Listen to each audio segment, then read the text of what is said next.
Tamam, bugün sizinle 20 variant sınav imtahanı kitabından sınav 4'ün video izahını bölüşəcəm. Birinci sualdan başlayırıq. Hansı maddə ilə reaksiyada kükürt reduksiya olunur? Əgər kükürt reduksiya olunursa, deməli kükürt oksidləşdiricidir və oksidləşdiricidirsə elektron almış olacaq.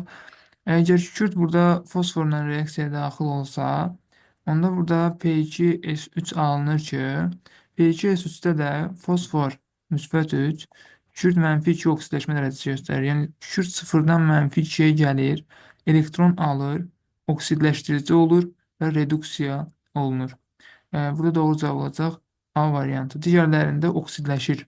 Reduksiya olunmur, oksidləşir. İkinci sual. Euler-Venn diaqramına uyğun bəndləri müəyyən edin deyilir. Deməli, baxaq, deyir ki, molekulyar kristal qəfəsə malikdir deyilir. Deməli, bu aid olacaq hər ikisinə. Bu aid hər ikisinə. Daha sonra adi şəraitdə sarı rəngli bərk maddədir. 2-yə aid olacaq. Suda yaxşı hal olur. SO3 oksigenlə reaksiyaya daxil olur. Hər ikisi. 2, 3, 2, 3, 1, 4 şəklində doğru cavab olmuş olacaq. 2, 3, 1, 4 B variantı. 2 də doğru cavab B variantıdır. Üçüncü sualda X-i müəyyən edin deyilir. Maddə miqdarı molla A verilib, reaksiyaya daxil olduğu hidrogenin miqdarı A. Yəni maddənin molu ilə onun daxil olduğu, reaksiyaya daxil olduğu hidrogenin mol miqdarları eyni olmalıdır. Bunları ayrı-ayrılıqda yazıb görmək olar. Hər birinin reaksiyasını ayrı-ayrılıqda yazıb görmək olar. Deməli,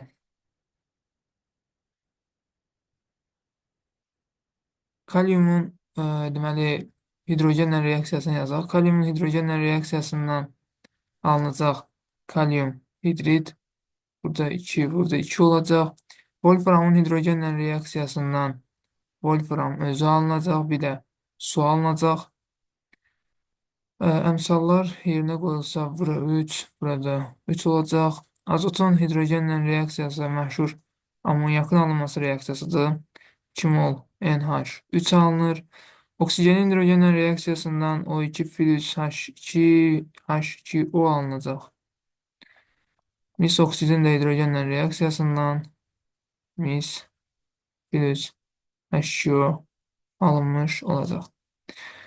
Deyir ki, reaksiyaya daxil olduğu, yəni bu maddələr, hansı ki, kaliumdur, wolfram 6 oksid, azot, oksigen və mis 2 oksid, daxil olduğu mol miqdarı, reaksiyaya daxil olduğu mol miqdarı ilə hidrogenin mol miqdarları eyni olsun.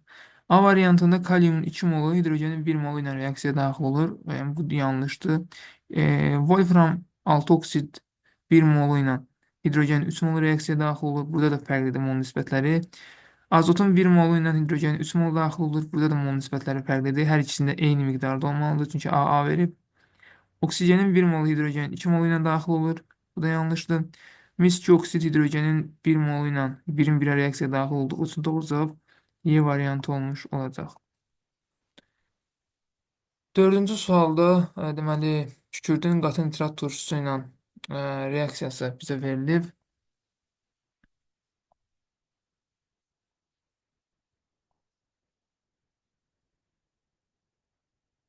Kükürdün qatı nitrat turşusu ilə reaksiyasından biz tapmalıyıq ki, deməli, nəyi tapmalıyıq? Nitrat turşusu məhlulunun kütləsini tapmalıyıq. İlk öncə reaksiyanı yazırıq. Nitrat turşusunun deməli, kükürdlə reaksiyasından alınır H2SO4 plus NO2 plus H2O deməli, alınmış olacaq. Buradan da əmsalları əgər yerinə yazsaq, nitrat turşusunun qabağına 6 gələcək. Daha sonra NO2-nin qabağına 6, suyun qabağına da 2 yazmış olacaq. Bizə deyir ki, bu reaksiyadan 33,6 litr NO2 qazı alınıb. 33,6 litr NO2 qazını mola çevirsək, 1,5 mol etmiş olacaq. Hesablama rahat olsun deyə mola çevirirəm. Deməli, bizdə 1,5 mol NO2 qazı var. Biz tapmalıyıq ki, 1,5 mol NO2 qazı alınanda nə qədər nitrat turşusu sərf olunur. Reaksiyaya baxanda görürəm ki, 6 molundan 6 mol sərf olunursa, elə 1,5 mol NO2-nin alınmasına da 1,5 mol nitrat turşusu sərf olunur. 1,5 mol nitrat turşusunun kütləsini tapmaq lazımdır. Nitrat turşusunun 1 molunun kütləsi 63 qramdırsa, 1,5 molunun kütləsi də, yəni 1,5-i 63-ə vuracağıq. Burada da səhv eləmirəmsə 94,5 alınmalıdır. 94,5 qram bizdə HNO3 var. Bizim reaksiyaya 94,5 qram bu qabın içərisinə nitrat turşusu daxil olub. Və bu 94,5 qram nitrat turşusu, ən sonuncu tənasibi yazırıq. 94,5 qram nitrat turşusu əgər 63%dirsə, çünki bu məhlulun 63% nitrat turşusudur. 63% nitrat turşusudursa, onda məhlulun özü, yəni 100% nəyə bərabərdir? X-ə. Buradan da x bərabərdir 150 olmuş olacaq. Doğru cavab 150. B variantı. Beşinci sualda maddə verilib bizə, bilinməyən bir X maddəsidir. Onun oksigenlə reaksiyası yoxdur, yəni oksigenlə reaksiya daxil olmur, su ilə reaksiya daxil olur, karbonla reaksiya daxil olmur. Deməli, burada doğru cavab C variantı olacaq, çünki xlor oksigen və karbonla reaksiya daxil olmur, amma su ilə reaksiya daxil olur. Kalsium oksigenlə reaksiya daxil olur, hidrogen oksigenlə reaksiya daxil olur. Sinkdə həmçinin silisium deməli daxil olacaq. Yəni bunlar silisium su ilə reaksiya daha doğrusu daxil olmadığı üçün deməli yanlışdır bu. Doğru cavab C variantı. 6-cı sualda X, Y və Z halogenlərindən hansılar qaz halındadır soruşur.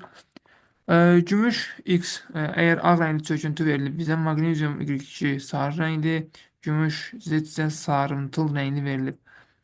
Sarımtıl rəngli verilibsə bizə əgər, onda bu bromdur. Çünki bromun çöküntüləri sarımtıl rəngli idi. Əgər gümüş X varsa, bu xlordur. Maqnezium varsa, bu da flor olmuş olacaq. Brom maye halındadır, amma xlorla flor isə qaz halında olduğu üçün doğru cavab burada olacaq. X ilə Y. Sulfat turşusu molekulunda deməli pi rabitələr, bütün rabitələrin neçə faizini təşkil edir deyilir. Sulfat turşusunun struktur quruluşunu çəkək.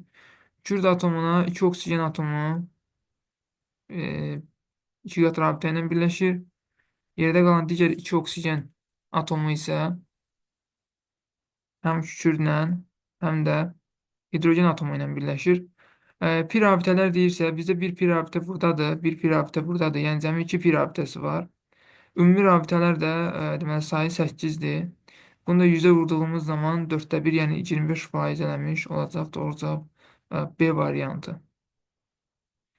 8-ci sualda kalium hidridin və kalsiumun su ilə reaksiyasından ayrılan hidrogenin həcmini tapmaq tələb olunur. Deməli, baxaq.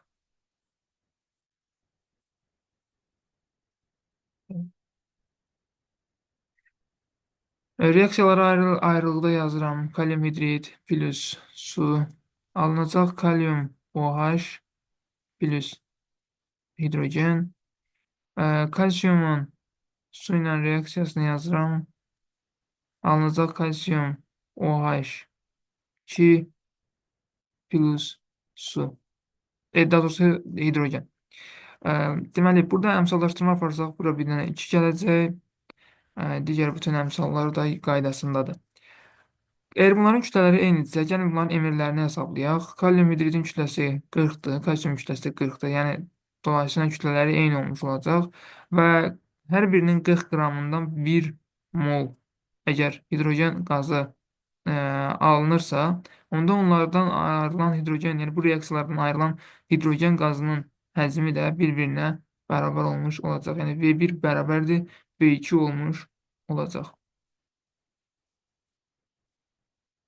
9-cu sualda xlor və kükürt ilə reaksiyaya daxil olan maddəni tapmaq tələb olunur. Karbon xlorla reaksiyaya daxil olmur, xlor oksigenlə reaksiyaya daxil olmur, kükürt suda həll olunmur, yəni su ilə reaksiyaya daxil olmur. Eyni zamanda kükürt yodla da reaksiyaya daxil olmur. Amma kükürt və xlor kalsiumla reaksiyaya daxil olurlar. 10-cu sualda pirit, x mol pirit və 2 mol sink sulfiddən ibarət qarışığın tam yanılmasından 256 qram kükürt dioksid alınmışdırsa, x-i hesablayın deyilir. Hesablayaq. Deməli, pirit bizim bildiyimiz feryum S2 yandığı zaman əmələ gətirir feryum 2 O3 plus SO2 2 11 deməli, daha 4 11 2 8 olmalıydı. 4 11 2 8 şəklində olmuş olacaq əmsallar.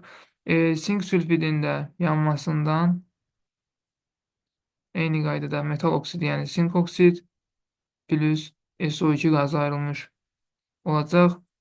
Deməli, sink sülfidin qarşısına 2 yazırıq. Sinkin qabağına 2, SO2-nin qabağına 2, oksigen qabağına da 3 yazmış, əmsalına da 3 yazmış olacaq. X mol pirit və 2 mol sink sülfiddən deyir. 2 mol sink sülfiddən nə qədər SO2 alınır? 2 mol SO2 alınır. Elə burada da 2 mol verildi bizə məsələn şərtində. SO2-nin 1 molunun kütləsi, gəlin bunu qramı mola çevirək. Ümumiyyətlə SO2-nin emiri bizə 64-ə bərabərdir. Yəni 1 molu 64 qramdırsa, 256 qram kükürt 4 oksid 4 moldur. Bunu yazaq bir kənarda. Bizə 4 mol kükürt dioksid lazımdır. Kükürt 4 oksid lazımdır, yəni. Bizdə 2 mol bu reaksiyadan alındı. Yerdə qaldı 2 mol. 2 mol da dəmir sülfidin, sülfidin, yəni piritin yanmasından alınmalıdır. Çünki bizdə cəmi 4 mol kükürt 4 oksid var. Reaksiyanın məsələnin şərtinə görə. İndi tapmalıyıq ki, neçə mol pirit yanıb bunun üçün.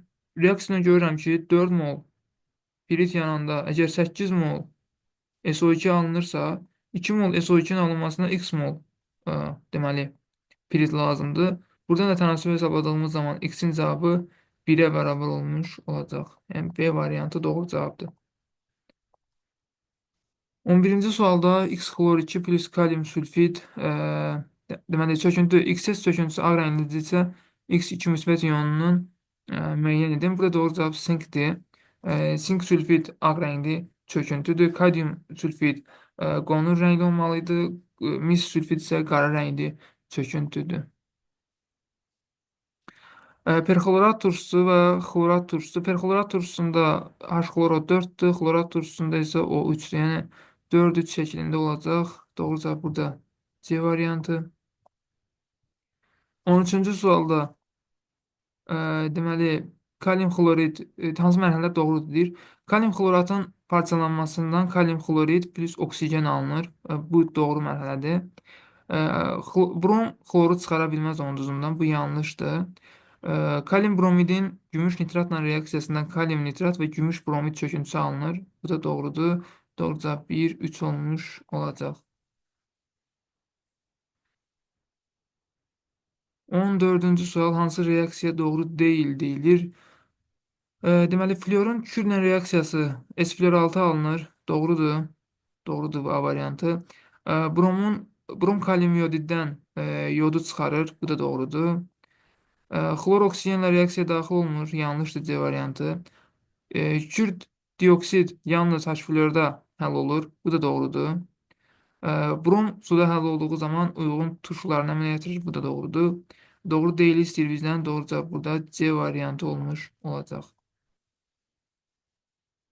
15-ci sualda bizə deməli verilib ki, Oksigendən ozonun alınması reaksiyasıdır. 3 mol oksigen çevrilir 2 mol ozona. Deyir ki, alınan ozon 1,6 mol gümüşlə reaksiyaya daxil olursa, oksigenin həcminin neçə faizi ozona çevrilib? İlk öncə gümüşün ozonla reaksiyasını yazıram. Buradan alınır gümüş, bir oksid plus oksigen. Əmsallaşdırıram, yerinə qoyuram.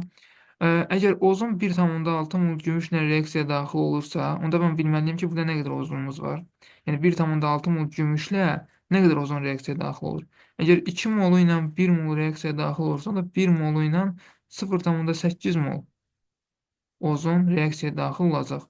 Deməli, bu reaksiyadan, yəni bu qurğuda bizdə axırda 0,8 mol ozon alınıb. Əgər 3 həcm oksigendən, yəni 3 mol oksigendən 2 mol ozon alınırsa, onda 0,8 mol ozonun alınması üçün də bizə 1,2 mol oksigen lazımdır. Başlanğıcda bizdə 10 mol oksigen vardı. Onun cəmi 1,2 molu ozona çevrildi. Bizə də deyir ki, oksigen həcminin neçə faizi ozona çevrilib, onu tapmalıyıq. Bunu da 100-ə vururam faiz istədiyinə görə. Burada da doğru cavab olacaq 12. Doğru cavab C variantı. 16-cı sualda kükürd 2 elektron deməli verib, Y-ə gəlib. Burada kükürdün oksidaşma dərəcəsi -2-dir. Əgər 2 elektron veribsə 0-a gəlib. Kükürdün 0 olduğu halda S0-dır. Doğru cavab Y variantı. Bizdən Y2 istəyir təbii ki. Bu da hidrogen sülfidin natamam yanma reaksiyasıdır. Deməli, alüminium və stibiumun xlorla reaksiyası.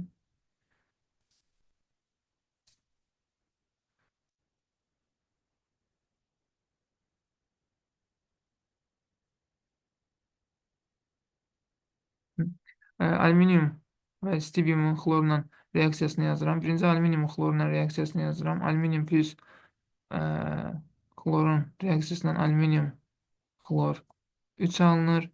Əmsalları yerinə qoyuram. Daha sonra stibiumun xlorla reaksiyasını yazıram. Buradan alınacaq stibium xlorid. Burada da əmsallaşdırma aparıram.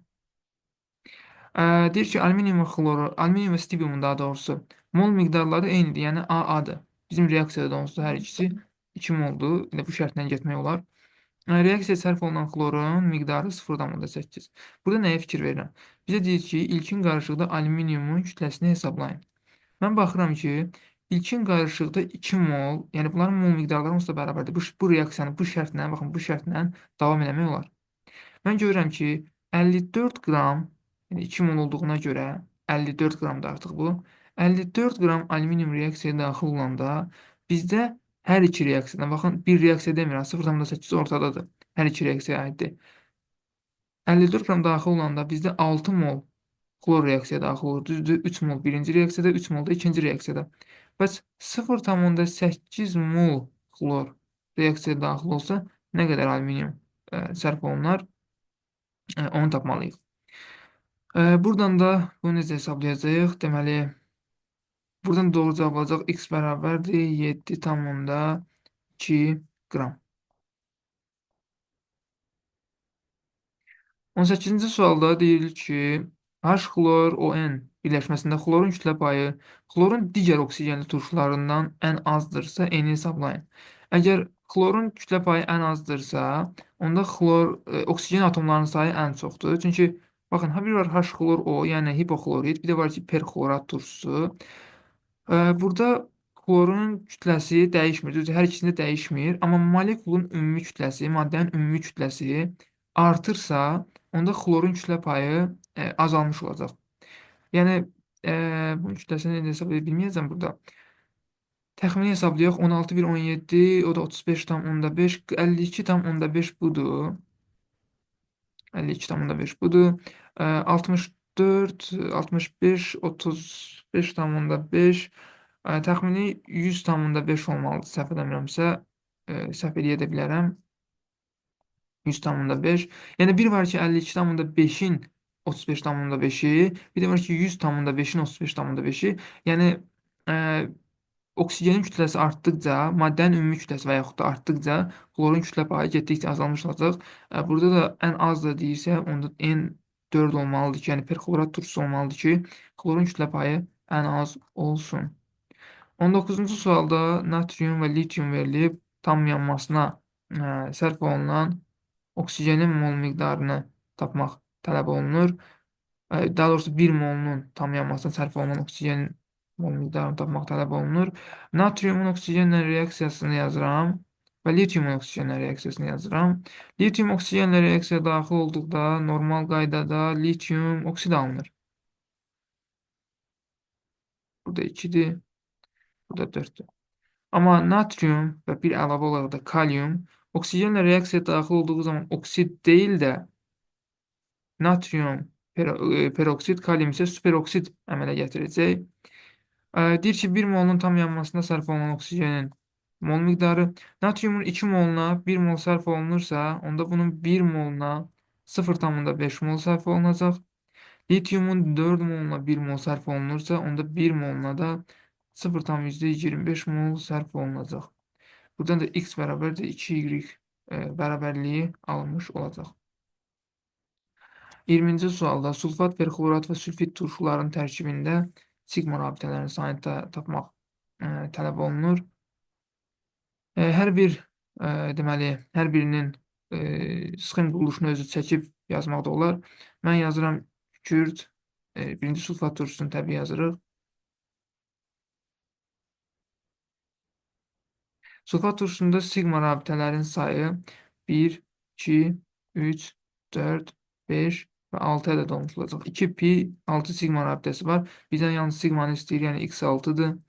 Perxlorat turşusunda, yəni H-xloro4-də xlor 3 oksigenlə 2 qat rabitə əmələ gətirir. Yerdə qalan 1 oksigenlə isə hidrogen vasitəsindən birləşir. Daha doğrusu hidrogenlə oksigen vasitəsindən birləşir. OH qrupu var orada. Deməli, bizdən sigma rabitələrin sayını istəyir. Biri buradadır, biri buradadır. 3, 4 və 5 ədəddə sigma rabitəsi olmuş olduğu Y-də. Sülfit turşusu H2SO3 istəyir bizdən. Deməli, burada sülfit turşusu özdə 2 əsaslı turşudur. H2SO3. Burada da sigma rabitələrin sayı bizdə 5 ədəd olmuş olacaq. Doğru cavab D variantı. 21-ci sualda birləşmələrdə kükürdün oksidaşma dərəcələrinin cəmini hesablayın. Deməli, SO2 reaksiyasından SO2 alınır, ferium S-dən də ferium S1 alınır. Yəni, burada kükürd -2-dir, burada kükürd -4-dür, toplayanda da -2 eləmiş olacaq. Kükürd və yod üçün ümumi olan nədir deyir? Adi şəraitdə bərk halda adlar doğrudur. Birləşmələrində -2, -4, -6 olan kükürdür, yod deyil, yod 1,7-dir. Su ilə reaksiyaya daxil olmur, bu doğrudur, hər ikisi daxil olmur. Metallarla reaksiyada 1 elektron alırmı? 1 elektron alır. Dəyişə bilər, yəni bu da dəyişə bilər. 1,3-dür doğru cavab. A variantı.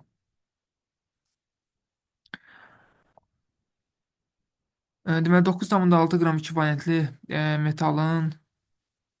metalın hidrogenlə reaksiyasından 100 deməli 100 yox 10,4 qram daha doğrusu 10,4 qram hidrid alınıb. Metal nisbi atom kütləsini istəyir bizdən. Reaksiyanı yazıram. Metal plus hidrogen əmələ gətirəcək metal H2 ilə olduğu kimi. Çünki şərtdə də deyir ki, metal 2 valentlidir. Hidrogen də 1 valentli olduğuna görə metal H2 şəklində ilə reaksiya qalmış olacaq. Deməli, burada nə deyir? 9,6 qram metal reaksiyaya daxil olduğu zaman hidrogenlə reaksiyasından 10,4 qram metal hidridi alınıb. Onda 0,8 qram hidrogen cəmi reaksiyaya daxil olub. Çünki kütlə artımı cəmi 0,8 qram olub. Onda baxırıq ki, hidrogenin, metalın daha doğrusu 9,6 qramına 10,8 qram hidrogen reaksiyaya daxil olubsa, bəs metalın hansı kütləsinə 2 qram hidrogen reaksiyaya daxil olur? X. Buradan da x bərabərdir 24 tapmış olacaq. Doğru cavab 24 olacaq. Bərabər kütlədə götürülmüş hidrogen və oksigenin reaksiyasından alınan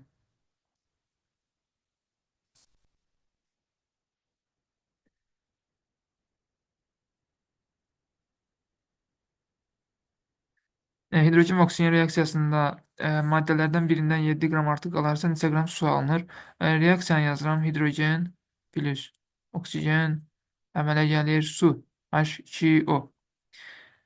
Deməli, buradan əmsallaşdırma aparırıq, hamısını əmsallaşdırdıq.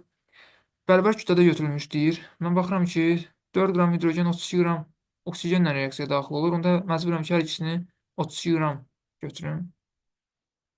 32-nin 32-yə daxil olurlar reaksiyaya. Maddələrdən birindən 7 qram artıq qalırsa, neçə qram su alınır? Mən baxıram ki, əgər 32 qram hidrogen 32 qram oksigenlə reaksiyaya daxil olsa, bu zaman oksigenin hamısı sərf olunur.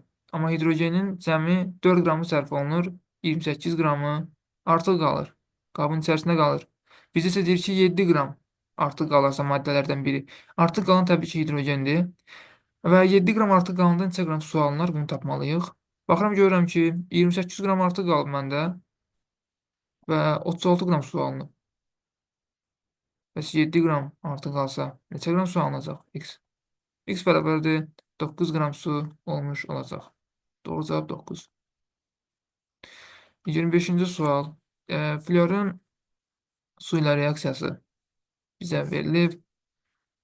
Daha doğrusu tələb edir bizdən.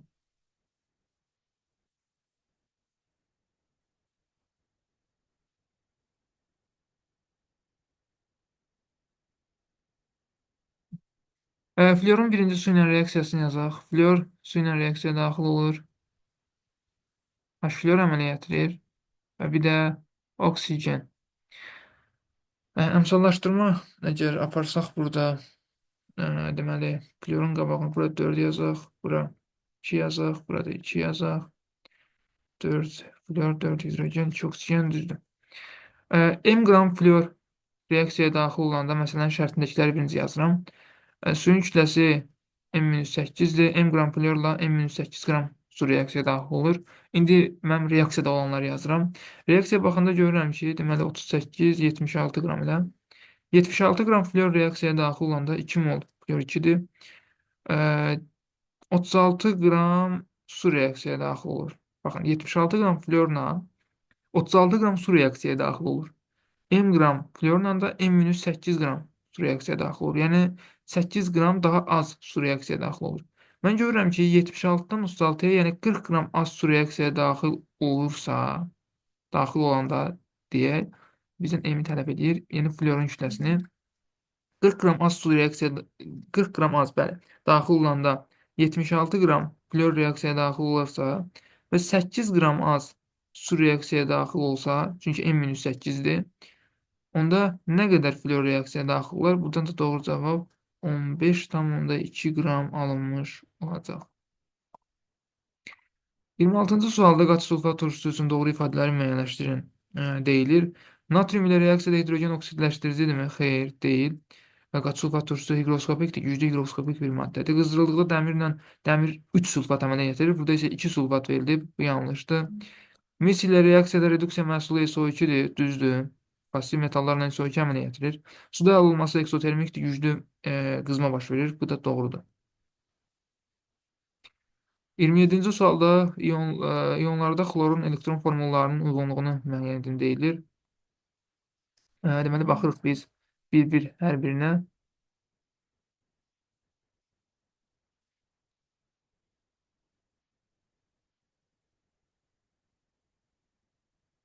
Xlor deməli 2 mənfidə, xlor 2 mənfidə xlorun oksidləşmə dərəcəsi müsbət 3 olacaq.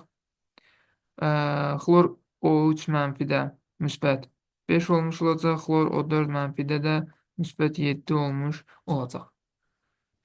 Bunlara uyğun olaraq adlarını çəkirəm. Deməli, xlorid, xlorat və perxlorat turşularında olduğu kimi hesablamaq olar. Yəni, eyni gələcək oksidləşmə dərəcələri. Xlorun müsbət oksidləşmə dərəcəsinə uyğun olan elektron konfiqurasiyası 3s2 4p 3p4 3d1 şəklindədir, yəni B variantındadır. Müsbət 5 oksidləşmə dərəcəsinə uyğun olan elektron konfiqurasiyası 3s2, 3p3, 3d 2 şəklindədir, yəni D variantı və müsbət 7 oksidləşmə dərəcəsinə uyğun olan elektron konfiqurasiyada C variantındadır. 1b2d 3c şəklində doğru cavab alınmış olacaq.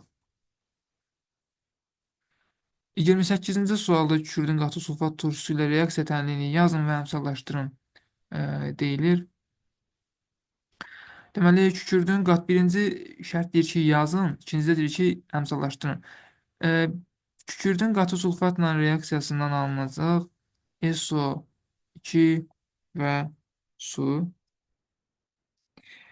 Burada deməli, sulfat turşusunun qarşısına 2, SO2-nin qarşısına 3, suyun qabağına da 2 getmiş olacaq əmsallara. Həm yazdıq, həm də əmsallaşdırdıq. Birinci şərtdə yalnız reaksiyanı əmsalsız yazırıq. İkinci şərtdə isə reaksiyanı yazırıq və əmsallaşdırırıq. Yəni ikisi bir yerdə olmalıdır. Onda tam bal almaq olacaq. 29-cu sualda cədvəli tamamlayın deyilir. Xlorun kalium OH reaksiyasından alınan duzlar 100 dərəcədə, bir də 20 dərəcədə. Xlorun kalium OH reaksiyası iki cür olurdu. Bir temperatur iştirakında, bir də temperatur olmadan, yəni 20 dərəcədə. Temperatur iştirakından alınan oksigenli duz kalium, xlor, O3-dür. Temperatur olmadan, yəni adi şəraitdə, normal şəraitdə gedən reaksiya isə kalium, xlor, O alınır. Kalium xloru O3-ün adı kalium xloratdır. Kalium xlor onun adı isə kalium hipoklorid olmuş olacaq. 30-cu sualda kalium permanganatın qızdırılmaqla parçalanması bizə verilib.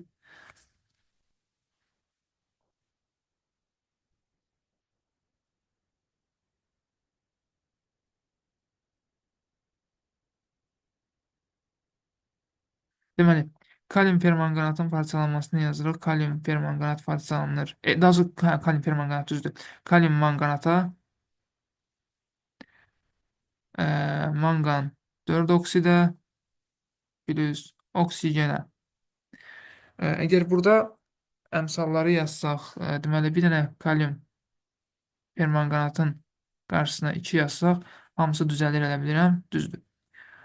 M qram kalium permanganat parçalanır, altdan 4 qram oksigen əmələ gəlir. M qram parçalanır, altdan 4 qram oksigen əmələ gəlir. Bəs onda kalium permanganatın özünün kütləsini deməli hesablamaq lazımdır. Kalium permanganatın özünün kütləsini əgər biz deməli hesablasaq, onda 158, onda 2-yə vursaq 316. 316 qram kalium permanganat parçalananda da 32 qram oksigen əmələ gəlir.